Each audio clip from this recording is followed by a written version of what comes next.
And we're live. What's up, ladies and gentlemen, boys and girls? It is Tuesday over here at the DFS 5-pack.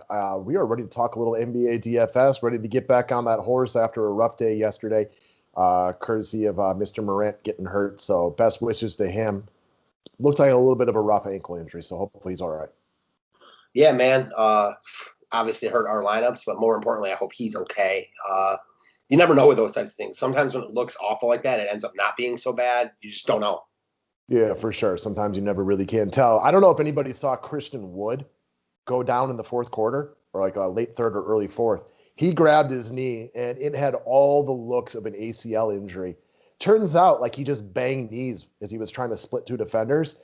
And like I thought for sure the way he grabbed his knee, having been watching sports like a man for 3 decades now, I've seen dudes grab their knee like that. I thought ACL for sure, but 30 seconds later, he's up and running around. So you never really can tell.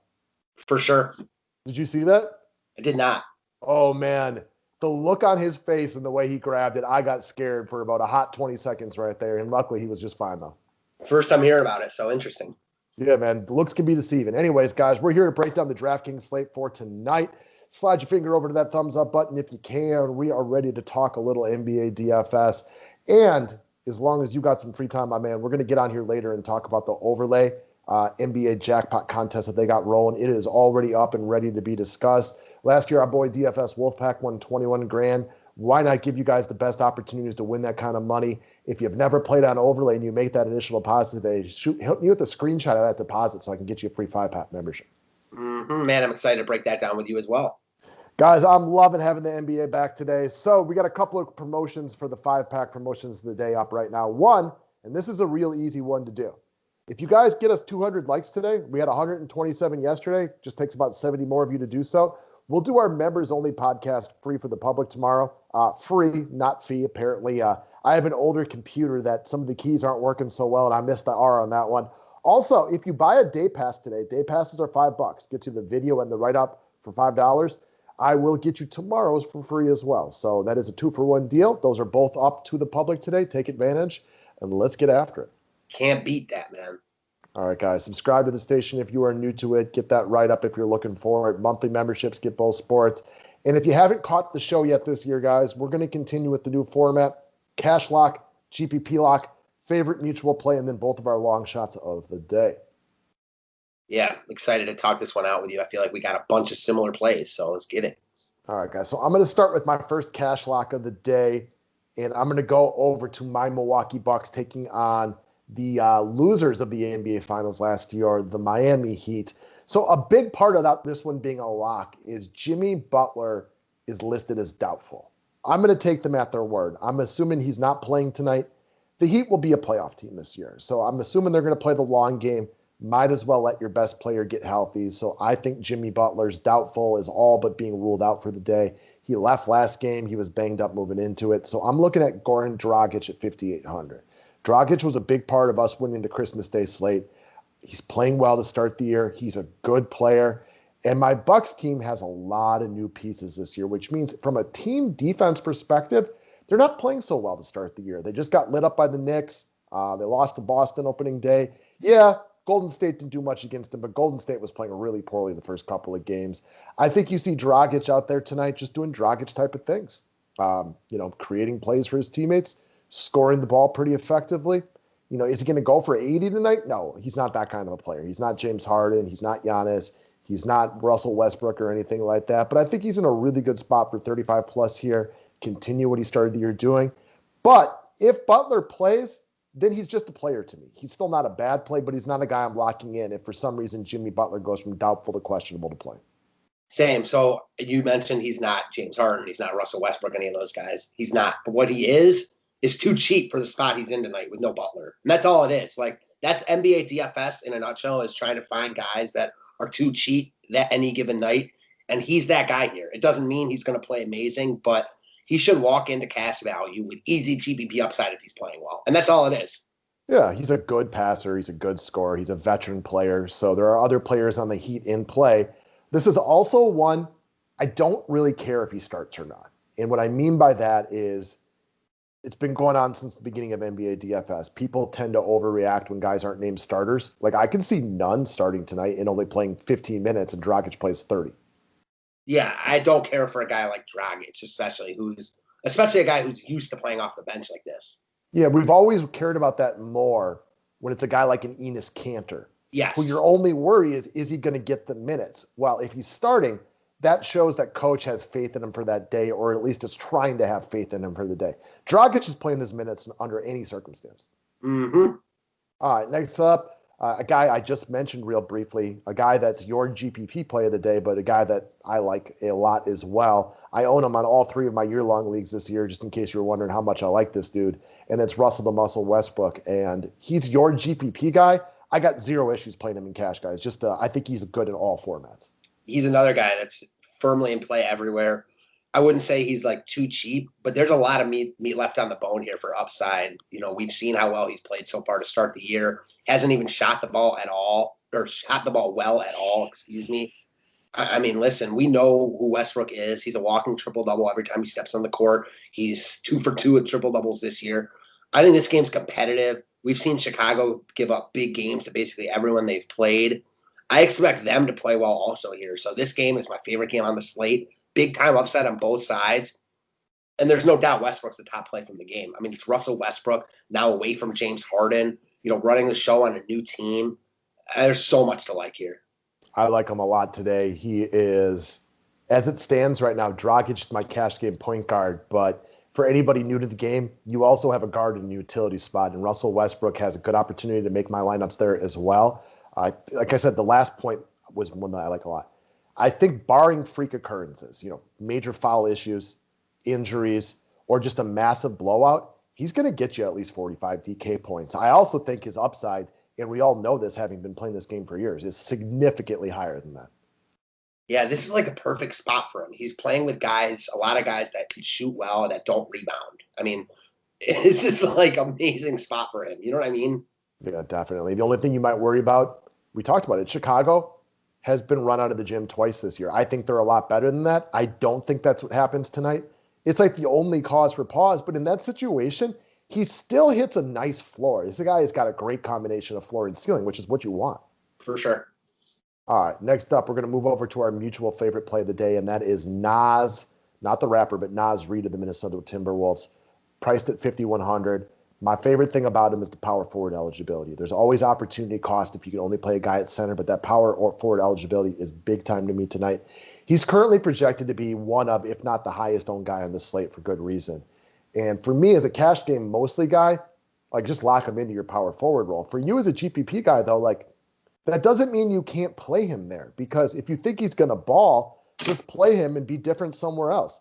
The Timberwolves were terrible the other day when Towns was out. He shot 5 of 13. He still had 27 DK points.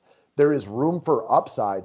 And if Kawhi Leonard is out, I like him even more because that just makes the Clippers a little bit weaker.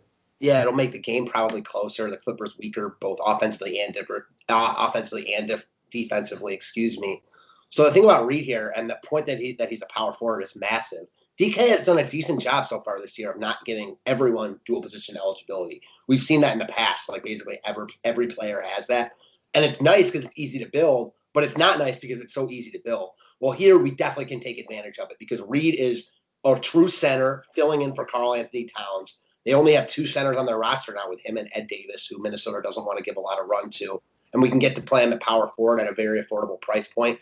As far as the GPP, whether to play him or whether to fade him in tournaments, all guys like this that are going to be supreme chalk that, don't have a long track record and aren't necessarily great NBA players. Sure, you can make the case to fade them in tournaments much more than cash games. But for me, I'm a Nas Reed fan. I was a fan when he was at LSU. I thought he was a baller. He was good last year in limited run. And I think he's going to be even better this year when he gets some more run. So this is not a guy I'm looking to fade. I mean, there's a reason he's our mutual favorite play. So obviously I'm not looking to fade him. But he's a building block for me. And as you mentioned, with 7 other roster spots and 10 games, there is no reason to just not be different elsewhere. Like if you don't want to play Nas Reed, there's a bunch of other plays on this slate, but don't not play him because he's going to be high owned. Look at our mutual play yesterday of Josh Jackson. Was he chalky as hell? Yeah, he was very popular, but he was very popular for good reason. He almost 10x'd, and he was probably in the majority of really, really good lineups yesterday. Now, there was other really good low-owned cheap guys, really cheap guys, but it doesn't mean Josh Jackson was a hindrance just because he was 50% owned. Yeah, I mean, you needed Josh Jackson. Like, there were other good cheap guys like TLC, but, I mean, Jackson 10X'd, you know? Yeah, those guys were no scrubs. Ha, ha, ha, TLC joke in there for everybody to take a look at. You mentioned him too. Karis LeVert was a must yesterday at very high ownership. Why? Because he balled. Yeah, like you were going to need Karis LeVert in tournaments to win yesterday, whether he was 85% like he was or whether he was 20% because he was that good. The flip side of fading chalk, and you talk about it, they're chalk for a reason. But also, when guys are chalk and they blow up, you need them. And if you don't have them, you're pretty much screwed. So you have to take a look at fading chalk when you think there's a good reason to do it. But sometimes just ride with it and be different in one of your other 7 spots. I know a point that you make also, like, if you don't play Naz Reid here, and let's say he has like 20 DK points, so not a very good game, you're not guaranteed to win shit. Yeah, man, I've won big money with guys that were supreme chalk that didn't do much because everybody had them. Yeah, exactly. All right, let's move up next to our long shots of the day. So we brought him up opening night. He was awful. His name is Kobe White of the Chicago Bulls. You already mentioned this is your favorite game on the docket tonight. It is definitely one of, if not my favorite game on the docket tonight. And I'm a Kobe White fan. He's gotten a little better in each game this year. And I think this can be one of your last opportunities to get him at, relatively, if not very low ownership tonight. So this is kind of like the idea of running it back with Russ as well. We like a small mini game stack of this game. I think no Lauri Markkanen potentially could be a help for him. Just creates more 3-point shots that he can take. He's now made back-to-back games with 4 3-pointers made. He is going to go off one of these games. Now, on any given night, if I had to bet on him or Zach LaVine, I'm usually going to bet on Zach LaVine. I still think he's the better player, more consistent. But these guys are going to have nights where they both go off. They're going to have nights where it's just one of them. He does have the ball in his hand a ton. He's going to continue to get better throughout the year. He has shooting guard eligibility. I like him as my long shot of the night. I know you're a fan of his game as well, and he's looked a little better each game so far this year. Yeah, I'm a huge Kobe White fan, and I like him a lot here. And as far as LaVine goes, I think they're both firmly in play here, obviously. They're the 2 best pieces from the Bulls, and I like this game a lot. So obviously both of them are wildly in play for me. And I agree with you. Like, if you're just picking one on any given night, like, it's LaVine. He's got the longer track record. He's been better for longer. He's probably better he is better right now. I mean, he's a very, very good scorer in the NBA. Despite his downfalls, like, he's a very good scorer. However, he's also 2K more expensive than Kobe White. So the other reason I like Kobe White a lot, DK has priced up guys after the first few games. We've seen that even guys that haven't played necessarily that well, Kobe White is still under 7K. And I think there are going to be plenty of games this year where he crushes GPP value at this price. I think he's going to be a guy where he's not necessarily a guy that you want to use in cash games all the time, because I think it is going to be a little bit boom or busty, but this is a boom spot for him at a very affordable $6,500 price tag at also much lower ownership than probably even LaVine is. So I like everything about him here. And that is not to say I don't like LaVine. Yeah, I'm kind of with you, like, in the sense that LaVine is still the better player. Longer track record, no doubt about that, right? It's not even close. Kobe White might be a slightly better 3-point shooter than Zach LaVine, but Zach LaVine's got that mid-range game that Kobe White just doesn't quite have yet, which is why he's just a better scorer on a more consistent basis. Because he's got other ways to get the ball in the basket that Kobe White still doesn't have to the same level as Zach LaVine. But you're right, he's a lot less expensive. Love the shooting guard eligibility. And there's going to be plenty of games this year where shots are falling for both dudes, and they both hit upside.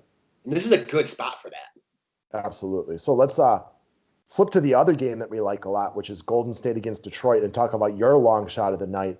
And that's a guy by the name of Kelly Ubrey Jr., who we both saw the same stat yesterday. Kelly Ubrey has not made a shot outside of a dunk this year. And I got a question for the public. Do you just think a guy that's a 32.5% 3-point shooter for his career is now all of a sudden just Dennis Rodman that he can't shoot? Like, no, he's having a bad couple of games. Not much in the way of preseason, maybe a little bit nervous in a new system, and maybe it doesn't happen tonight. That's why he's listed under long shots. But this is a guy with legitimate 8, 9X opportunity tonight. He's cheaper. He has a good matchup against a bad Detroit team. Is there maybe some mojo working for Golden State? Like, this is the one that we both like a lot for a long shot. There's so much to like here. I know you got me on him in our members only video. So first off, the price. On the Christmas Day slate, he was close to, if not 7K exactly. So you're already seeing a big time decrease from like a week ago? Nothing's changed from that past week, except he's had a couple bad games. So yeah, we both saw that stat that he hasn't made anything but a dunk, and that will certainly change. Is he going to shoot amazing tonight? We don't know, but I would venture to say that sooner rather than later, he will make a shot that's not a dunk. The other thing that's big for me here, and I just don't think people, realize this or care to look at it. He, at this price, got cash game value last game. Despite shooting awful, despite playing as shitty as he's played, he's still got damn near 30 DK points. Is that what you're looking for here? No. But if you're telling me, like, he probably will get you around that with upside for much more, I'll take that all day. Guys, he's averaging 6 real-life points per game this year. He had 11 games last year where he scored 25 real-life points or more. It's a bad start to the year. Now, we could be dead wrong. He could have a bad game tonight. He's had 3 pretty bad games to start the season, so it doesn't mean that he's going to play well tonight. But when you're trying to win GPPs and you're taking a look at long shots, look for a guy that you know is better than that just has not started the season playing very well. We talked about Giannis, and maybe tonight's not the night in a tough matchup with Miami that you go after him. But like one of these days, Giannis is going for 75. Just because he hasn't done it to start the year this year doesn't mean that he's a different player. It just means that it's been a bad couple of games. I feel like if Ubrey makes like 2 threes at the start of the game tonight, like he could walk into 40 DK points. I mean, I'll take that one step further, 45. Yeah. Maybe even 50. We've seen it. He does other things. He's averaging 8 rebounds. If he starts making shots, maybe then he gets a ball more. And then he has, instead of 1 assist, he has 3 or 4. He's definitely capable of getting 2 steals like he's been averaging. He can also block a couple shots. Like, there's real upside to be had here. And the nice part about a guy like this, like you said, he walked into cash game value last game despite not making any shots outside the dunks. And as far as your 45 goes, I agree. Because there will be games this year, not a ton, but there will be games where like Ubrey and or Wiggins are better than Curry. There just will be. Yeah, or they both have 50. Yeah, exactly. Or they all 3 have really good games, whatever it is. I know Detroit played admirably last night, especially in the fourth quarter, trying to muster a comeback, but they're terrible. They are not a good basketball team. They are not a good defensive team. Think about who's on their team right now. Derrick Rose, Blake Griffin. These are not defensive stoppers by any stretch of the imagination. There could be a lot of turnovers with all that disarray, all these guys jumping in and out of the lineup. Kelly Oubre could have 4 steals easily again tonight. You definitely had me backtracking on Detroit and Atlanta were close after the point that Atlanta has like the best 15 players in that game. Yeah, and it was admirable of Detroit to fight in the fourth quarter to make that game somewhat competitive down the stretch. It was always kind of Atlanta's game, but it got closer than it should have been. But, like, they're just not a good basketball team. They probably have the not worst roster in the league.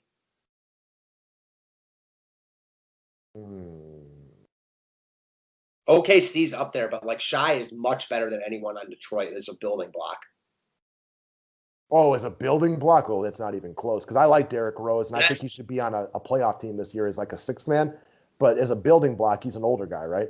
Well, I think that's even more of a problem with Detroit. Not even just that, like, they're young. Like, they have no one who I look at as, like, they overpaid Jeremy Grant. They overpaid Plumlee. Like, even a team like Charlotte, who is always, like, the nothings, they're miles ahead of Detroit. Well, yeah, because they got Devontae Graham and Ball. Like, guys you think maybe you could build off of. Like, I remember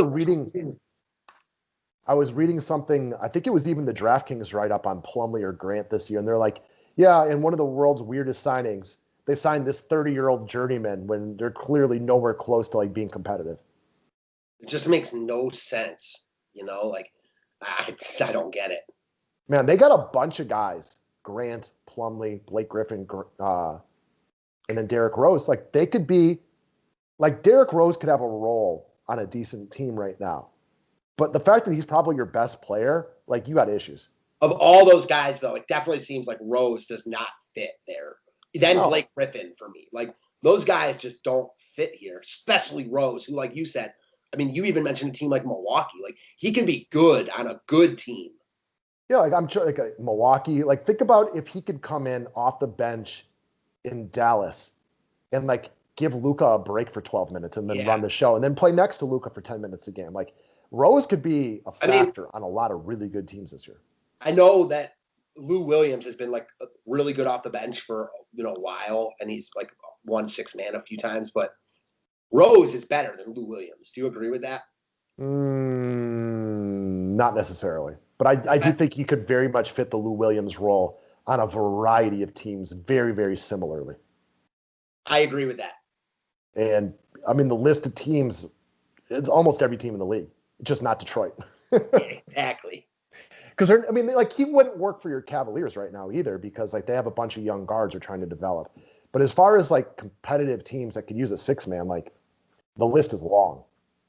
He definitely wouldn't work on like the Cavaliers. He wouldn't work on like Golden State. Any of those, like any teams that have good guards that aren't winning now. Agreed. Yeah, no doubt about it, guys. So that's what we got for today. Don't forget 200 likes, and we'll drop that public members only for the public for free tomorrow. We appreciate y'all watching us a lot early this year. Best of luck tonight. Membership's all available through the website, guys. The link is down there below. NBA only. Monthly customers, you get both sports. And lifetime customers, you get every sport we ever have rolling forever permanently with no future payments. Let's get it.